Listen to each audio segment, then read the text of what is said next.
All right. Okay. So I've had people asking about doing the head. So I'm going to go ahead and do her head here real quick to kind of give you an idea. And of course, this is the way I do my heads.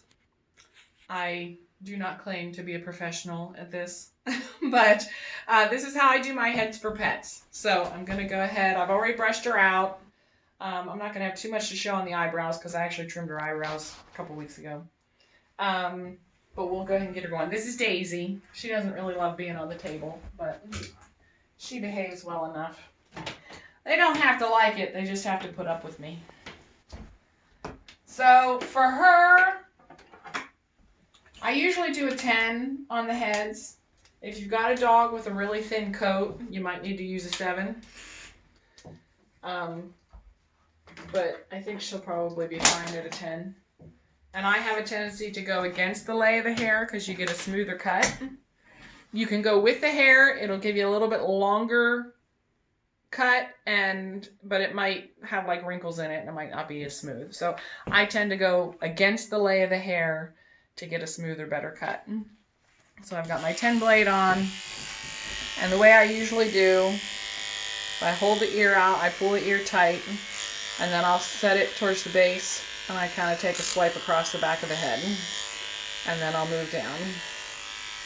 Now, when I do the ear here, so you've got this fold on a natural ear, you've got your little fold here, so whenever I hold it, I have a tendency to stick my finger in that fold and push up to pull it tight and flatten it out. And again, I just go against the lay of the hair. Okay? And then I have a tendency, I like to run down the back of the ear a little bit, and take some of that, and come this way. You get better cuts and you're less likely to grab skin and cut the skin if you keep the skin pulled tight. So I'll do the same thing on this ear.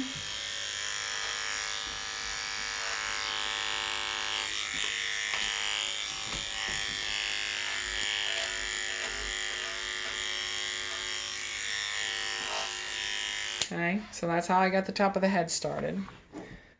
And then we'll come around to the front. You might see better if you come around this way.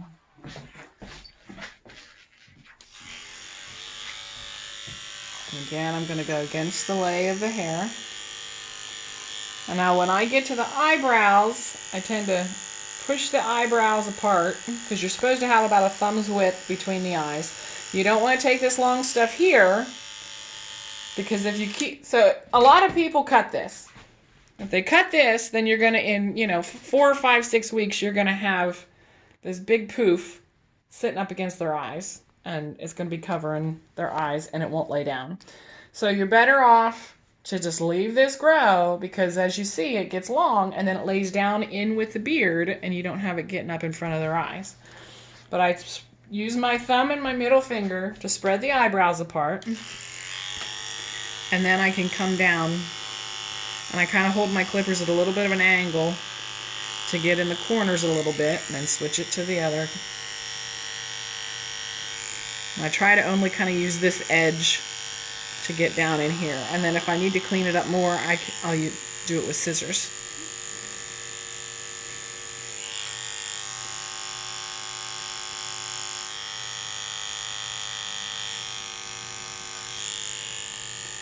And that's how I get my cleaned out between.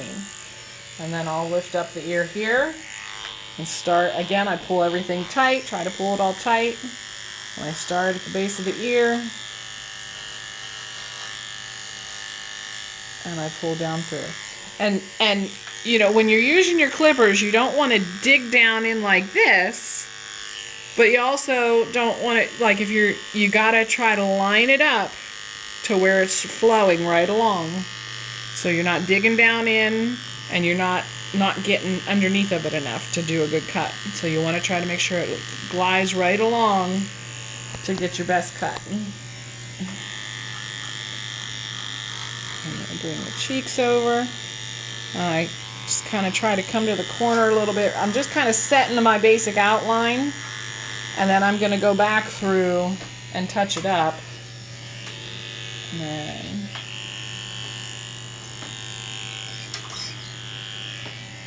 And I tend to come right down here to where the white is on the throat. And I'm going to run up.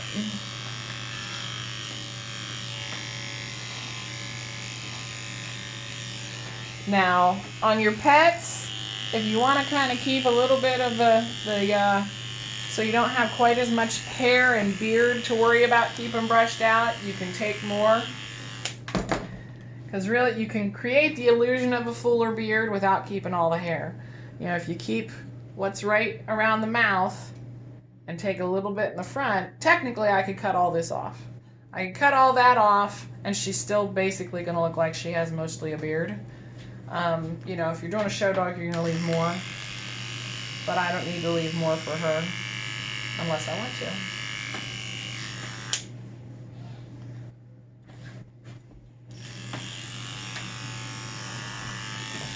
Same thing here. Pull the ear tight. And pull the skin tight.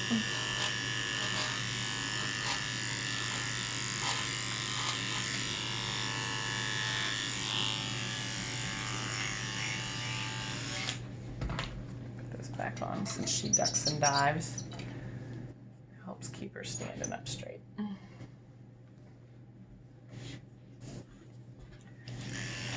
Now, I'm not doing all of this dog today because it's still cold out, so I just want to clean up her head. So I'm going to come up here towards the base of the ear, how I come around the back, and I'm just going to kind of take it down at an angle to meet where I started there. And I can kind of blend it if I want to with a longer blade after I'm done.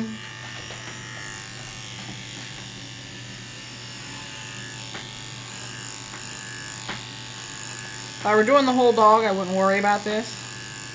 But since I'm just doing her head, I'm gonna do that.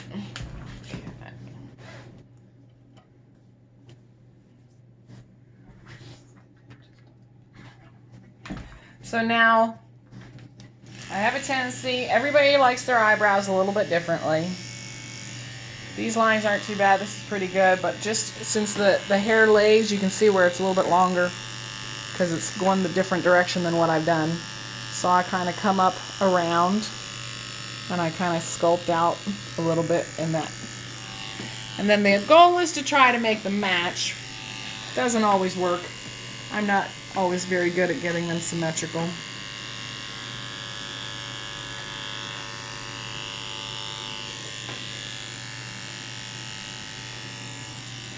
And then you always want to come up kind of to the corner of the eye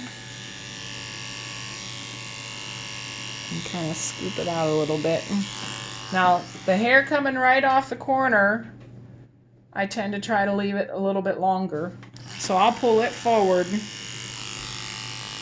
and then I take kind of angle it out underneath. And then that way it helps it lay a little flatter.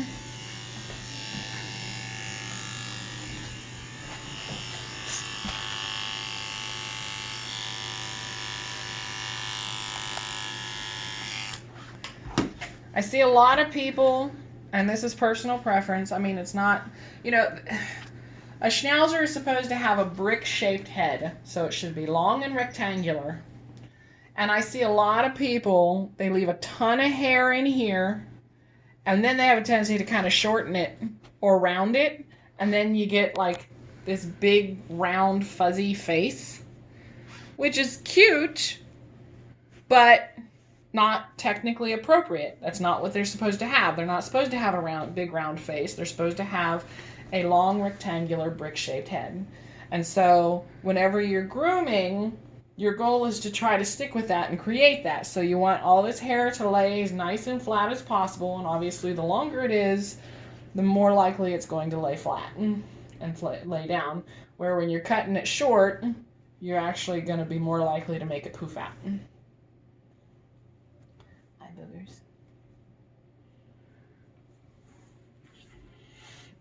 Now, with my dogs, they're outside running and playing all the time, and they have a tendency to chew on each other's beards. So sometimes I don't have a choice. They're going to stick out and be short because they play and grab each other's beards and drag each other around the yard with it.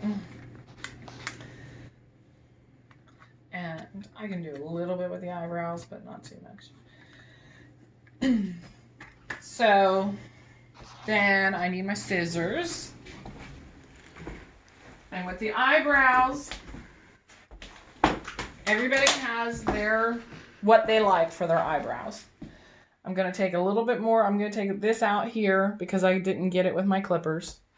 I'm going to clean this up because I don't want that sticking up. If it would lay right, I'd just leave it, but it's never going to lay right. They kind of have a little bit of a curly cue there, so it has a tendency to go all wonky. So I'm going to use my slicker brush to brush it out. If you need help holding it still, you could spray some hairspray or something, but I'm not going to do that. And then I tend to bring either my thumb or my finger, however, and I bring it down the corner to hold this hair down on the mustache and beard so I don't accidentally cut it. And then you go from the back corner of the eye to the front nostril is where you're supposed to aim. And I do a clip there, and then I come in. I take the eyelashes. I was taught to take the eyelashes so that you could see the eye better and to give you a cleaner looking cut. Some people really like to have the big long eyelashes, and there's nothing wrong with that if you cut around them and you want to go to that effort, but I don't tend to do that. And then if you need to, you can take a little bit more. Usually the tip doesn't quite. So like I said, she doesn't need that much taken off. And then I come over, the same thing on the other side. Use my thumb or finger to hold this down so I'm not cutting too far down. Slide it in there at corner to nostril and make a cut. And then that way you can see the eyes. If you need to, you can go back in and clean stuff up. It's all just on what works for you and how you like to do it. But I always go back to front.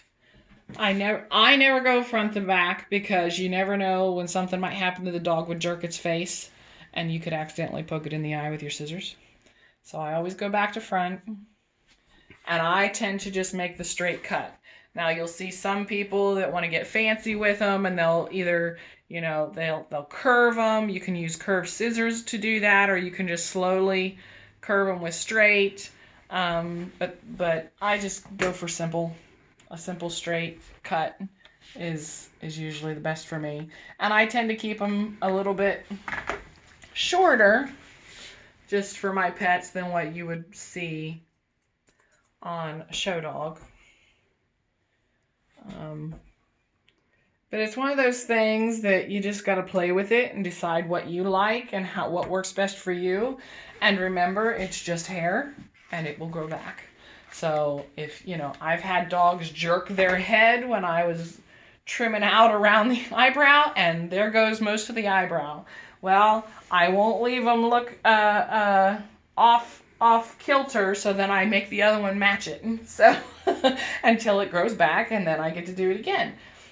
I have a little bit more that I want to take off these corners here where it's sticking out.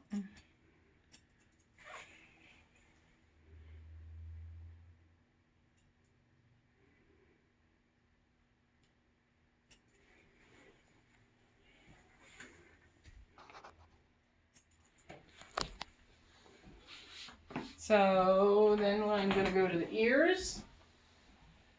And for the ears, a lot of times I'll use a 30 blade. I used to use a 40.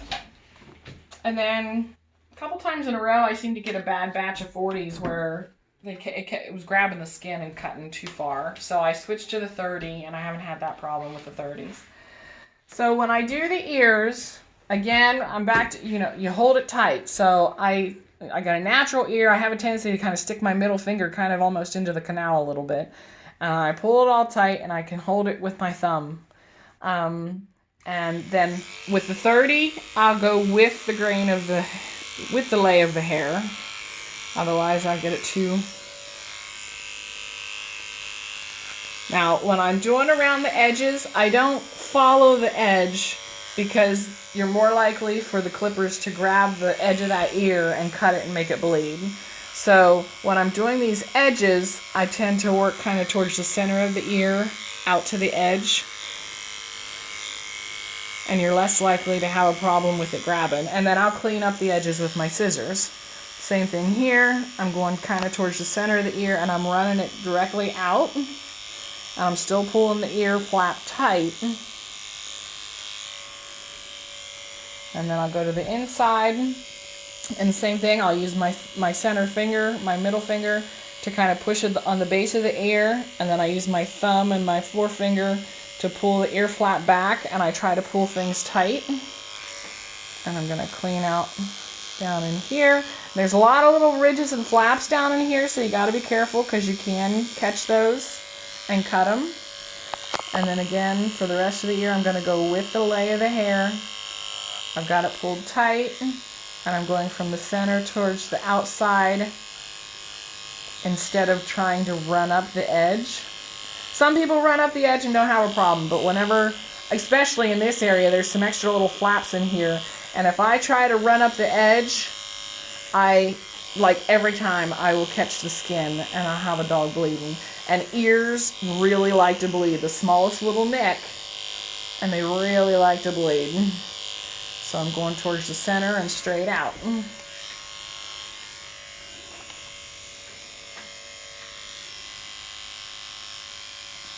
Try to get as much as I can with the clippers without catching any skin. And then I'll come back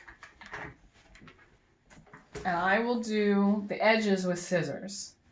And this makes some people more nervous than using clippers, but knock on wood, I've never cut a dog's ear with my scissors.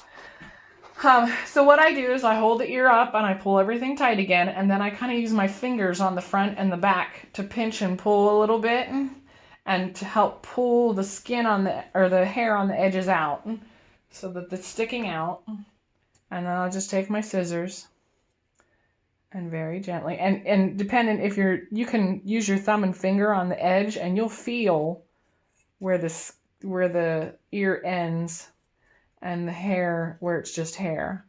And then I kind of go around the edges to clean up. Same thing on the front.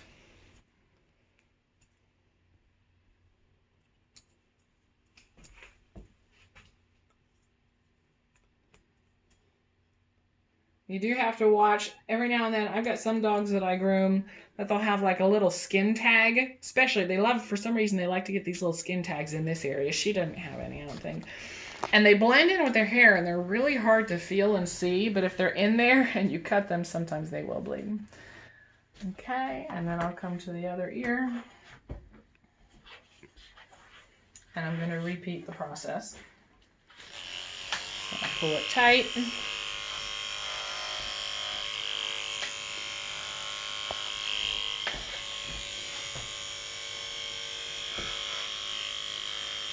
And work from the center out.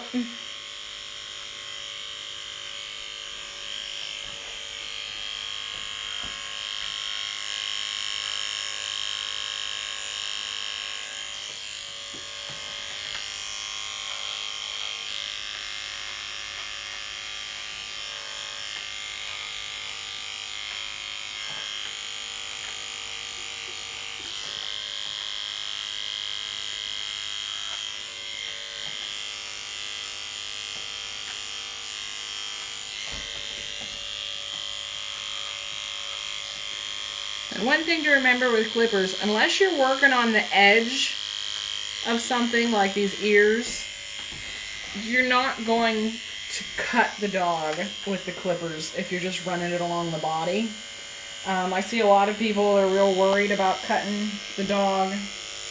And so we're back to, they don't want to put it on the skin and they end up kind of tipping it because they're afraid they're going to cut the dog and hurt them. And you're not going to do that if you're just working on the regular body. The only place I've ever cut a dog with clippers is pretty much the ears.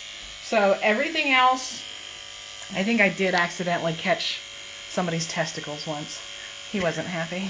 But for the majority of it, you're not going to have to worry about the clippers catching anything. Again, it's always the thin little small skin that you can't really pull tight and stays wrinkly. So if that describes testicles pretty clearly. So, doesn't matter who they're on.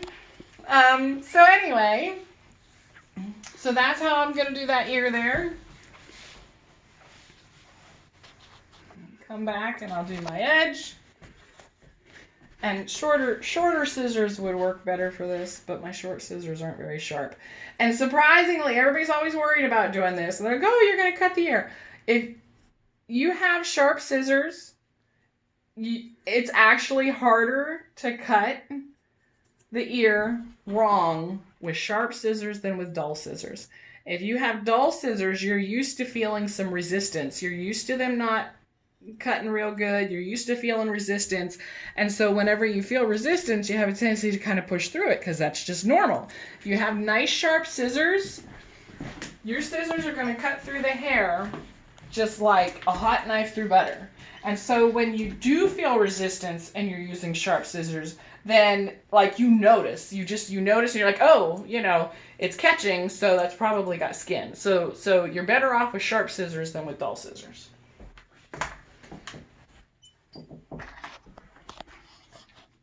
Another thing that I'll do, she doesn't have a whole lot here, is I was taught to help with staining and smell in the beard, which, all my dogs have some staining. But I cut this right in here. And because this is the biggest place where, the hair gets long, and then they lick their lips and they pull all that hair into their mouth. So I was taught to brush it down, which again, I did this whenever I did her eyebrows, so there's not much to take. To brush it down, sometimes I'll actually brush it out to make sure I've got it all out of their mouth. Get it all pulled out of their mouth and brush it down. And then I have a tendency, again, I pull everything kind of down tight and away. And then you cut across and follow the line of the lip. And this will help clean up that beard so that you're not having them constantly pulling hair into their mouth like that. You'll still get some on the sides, and all dependent on your dog and how you do, if I didn't point it out, you probably wouldn't really notice it. Because whenever they pull the hair into their mouth, it just looks like that anyway. So, and all depends, on what you're doing. You can take as little or as much as you want. I actually, the couple times I've shown dogs, I've actually done this too, but I don't take as much. I just take the very center. And that helps a little bit. And if you do it that way, most people can't even tell that you've done it. She's, got a little bit more gone, just as a pet, and I don't care. So there we go. So there we have her little face. And I just kind of brush it all. And then when I let her down off the table, she's going to shake, and it's going to go everywhere, and she'll look like a mess again. And then you can also, I pluck ears if I have a dog that needs it. I use these little hemostats, except I had Josh break off the locking mechanism. I think you can buy them without the locking mechanism, but this is what I had. So I had Josh use a pair of pliers, and he broke off the locking mechanism. When I first started doing this, I did not break off the locking mechanism, and I accidentally pinched the skin instead of the hair, and they locked, and I had a very unhappy dog screaming at the top of her lungs with hemostats stuck to her ear, and I had a hard time getting them off because she was struggling and shaking her head, and it just wasn't fun. So, learn from my experience, and do not use locking hemostats to clean out your ears. Now, if they don't have a whole lot of ear hair, and if they're not moist and I'm not getting any moisture, I won't necessarily do it. A lot of times you can pull out with with your finger and you can get some. Some dogs will act like you're killing them, and other dogs won't. It just depends on your dog. So, I'll pull what I can with my fingers, and then if I want to take more with my hemostats, then, I will take more with my hemostats. And you want to get down into the ear. And you'll get different schools of thought on this. You'll have some people that say that you shouldn't pluck the ear hair because when you pluck the hair, you're leaving an opening in the follicle, and then they're more likely to get bacteria in there and have ear infections and all that kind of good stuff. I will tell you, I have never had ear infections with a dog that I keep the ear hair plucked out. I do have ear infections with dogs who have a lot of ear hair that never get it plucked out. And some people will say, oh, well, you just cut it short and that's good enough. No, if they have a lot of ear hair, you can cut it short, but it's still going to keep that moisture down in the base of the ear. And that is where, down in that ear canal, and that is where you are going to get your ear infections. She doesn't have a ton of hair and she's not prone to infections, so I'm not too worried about this. I'm just doing it more to show you. So, but it's long hair. And I've had dogs come to me that have a lot of ear hair, and they actually have mats down in their ear. The hair has matted, it's wet, it stinks, it's getting all brown and waxy and looking gross. And that's what we want to try to avoid. So I will pluck ear hair on a regular basis. Some people will not. And some groomers won't pluck the ear hair at all. They'll just refuse because they believe the thing about leaving the hair follicle open and getting infections. Other groomers won't do it unless you request it. And that's another thing that I seem to hear and see a lot from people is they want to complain about their groomer's job, or the groomer didn't do this or whatever, or they expect that it's been done, and then they find out that it hasn't been being done because you have to request it. So, you just have to talk to your groomer. You need to tell them what you want. And just, you could, if it's a new groomer and you just want to see what they do on their own, then by all means, you just drop your dog off and tell them to get a haircut and you see what they do. But if you're particular, take pictures of what you want so that they can see what you want. Talk to them about their procedure and what they do with the dog. Like anal glands. I don't do anal glands unless people ask me to do them. I've heard, of course, it might be along the same lines as plucking the ear hair. I've heard way too many people say that, when you express the anal glands on a regular basis, then you're actually weakening the muscles and they're more likely to need it more often.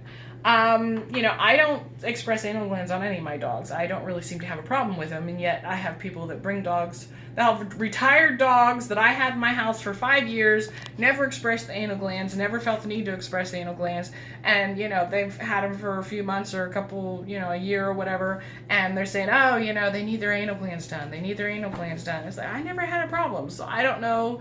I've heard sometimes it's diet and they don't have enough fiber. You hear all different kinds of reasons why, and who knows if anybody actually knows. So, but I don't express anal glands on my dogs unless, I feel like there's a problem. It stinks. It's not a fun procedure. I'll have to make a video of that someday. And yeah, no, I don't really want to. I did gross somebody out though. They always have their dog's anal glands done. And I did them the one day, and then whenever they brought them back, they said something for their next grooming, and they were like, hey, I don't believe that you expressed those anal glands, because like that night, they put anal gland juice on my pillow or something, or on my arm or whatever, and they were all gross. I'm like, I swear I did it. I do it every time. And so I actually took a little video of myself expressing the anal glands on one of their dogs, and I sent it to them like while I was grooming their dog, and then they come back to pick up their dog and they're like, oh my God, we were eating lunch and you sent that to us. It's like, well, I have to make my job enjoyable, that's the perks. So I said, well, but you have proof that I expressed the anal glands on your dog, so you can't complain. So yes, so I did do it. But so there's my girl, there's Daisy, her head's all cleaned up. And that's what she looks like, huh? You got a little, I don't know what that is. You got a little extra hair, but I'm not gonna worry about it. Huh. So that's the head and the ears, that's how I do it. And that's it for now, and I'll do something else next time. So have a great day, and talk to you later. Bye.